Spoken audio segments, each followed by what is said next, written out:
യമുനയിലെ ജലനിരപ്പ് ഉയർന്ന സാഹചര്യത്തിൽ നദീതീരത്ത് 144 വകുപ്പ് പ്രകാരം നിരോധനാജ്ഞ ഏർപ്പെടുത്തിയതായി ഡൽഹി പോലീസ് അറിയിച്ചു. സുരക്ഷിത സ്ഥാനങ്ങളിലേക്ക് ഉടൻ നീങ്ങണമെന്നും തീരത്തെ താഴ്ന്ന പ്രദേശങ്ങളിലേക്ക് പോകരുതെന്നും ഡൽഹി ദുരന്ത നിവാരണ അതോറിറ്റി അഭ്യർത്ഥിച്ചു. വിവരങ്ങളുമായി ആരോമൽ ചേരുന്നുണ്ട്. ആരോമൽ, 3 ദിവസം മഴ കുറഞ്ഞു നിന്നു, മഴയുടെ തീവ്രത കുറഞ്ഞു നിന്നത് ഒരു ആശ്വാസമായിരുന്നു. പക്ഷെ വീണ്ടും ഈ നദികളിലൊക്കെ വെള്ളം ഉയരുന്നത് അത് വലിയൊരു അപകടത്തിലേക്കാണല്ലേ കാര്യങ്ങൾ പോകുന്നത്?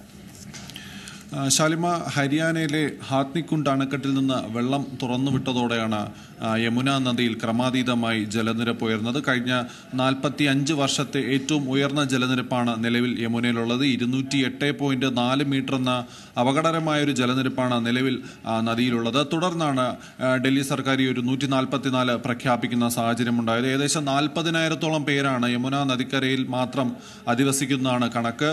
അതിൽ തന്നെ 16,000-ഓളം പേരെ ഇന്നലെ രാത്രിയും ഇന്ന് രാവിലെയുമായി മാറ്റിപ്പാർപ്പിച്ചു എന്ന് ഡൽഹി സർക്കാർ അറിയിച്ചു. ഇനിയും 20,000-ഓളം പേരെങ്കിലും മാറ്റിപ്പാർപ്പിക്കണം. കനത്ത ഈ ഒരു മഴയിലും അതുപോലെ തന്നെ വെള്ളപ്പൊക്കത്തിലുമായി വടക്കൻ ഡൽഹിയിലെ പല പ്രദേശങ്ങളും വെള്ളത്തിനടിയിലാണ്. നഗരഹൃദമായ കൊണാട്ട് പ്ലേസിലേക്ക് അടക്കം പോകാവുന്ന എല്ലാ റോഡുകളും വെള്ളത്തിനടിയിലായ ഒരു സ്ഥിതിവിശേഷമാണ് നിലവിലുള്ളത്. അതുപോലെ തന്നെ arterial ring road, Kashmiri gate അടക്കമുള്ള പല പ്രദേശങ്ങളിലും ഇപ്പോൾ വെള്ളത്തിനടിയിലായ ഒരു കാഴ്ചയാണ് കാണാൻ സാധിക്കുന്നത്. അതോടൊപ്പം തന്നെ 208ഓളം റോഡാണ് നിലവിൽ ഡൽഹിയിൽ അടച്ചിട്ടിരിക്കുന്നത്. അതുമൂലം വലിയൊരു ഗതാഗത കുരുക്കും നമുക്ക് കാണാൻ സാധിക്കുന്നുണ്ട്. കിലോമീറ്ററോളം നീളുന്ന ഗതാഗത കുരുക്കാണ് ഡൽഹി നഗരത്തിൽ എമ്പാടുമുള്ളത്. എന്തായാലും ഈ ഒരു ഹാത്നിക്കുണ്ട് അണക്കെട്ടിൽ നിന്ന് വെള്ളം തുറന്നുവിടുന്നത് നിയന്ത്രിക്കണമെന്ന് നിലവിൽ കെജ്രിവാൾ കേന്ദ്ര സർക്കാരിനോട് അഭ്യർത്ഥിച്ചിട്ടുണ്ട്.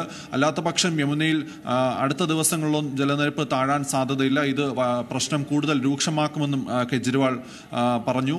എന്തായാലും ണെങ്കിൽ 2 ദിവസം കൂടി കനത്ത മഴ തുടരുമെന്നാണ് കാലാവസ്ഥാ നിരീക്ഷണ കേന്ദ്രം പറയുന്നത്. ഹിമാചൽ അടക്കമുള്ള പല പ്രദേശങ്ങളിൽ ഇപ്പോഴും മണ്ണിടിച്ചിലടക്കം തുടരുന്നുണ്ട്.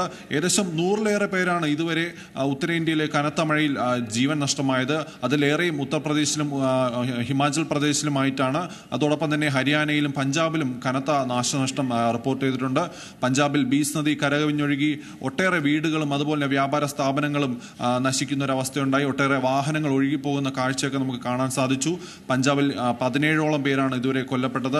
എന്തായാലും വലിയൊരു നാശനഷ്ടം, ഏകദേശം ഹിമാചൽ പ്രദേശിൽ മാത്രം 5,000-ഓളം കോടി രൂപയുടെ നാശനഷ്ടം ഇതുവരെ ഉണ്ടായെന്നാണ് കണക്കുകൾ, ഒരു പ്രാഥമിക കണക്കിൽ വ്യക്തമാകുന്നത്. ശാലിമ, പുതിയ വാർത്തകളും വിശേഷങ്ങളും ഇനി വിരൽ തുമ്പിൽ. എല്ലാ ഡിജിറ്റൽ പ്ലാറ്റ്ഫോമുകളിലും ഇപ്പോൾ സീ മലയാളം ന്യൂസ് ലഭ്യം.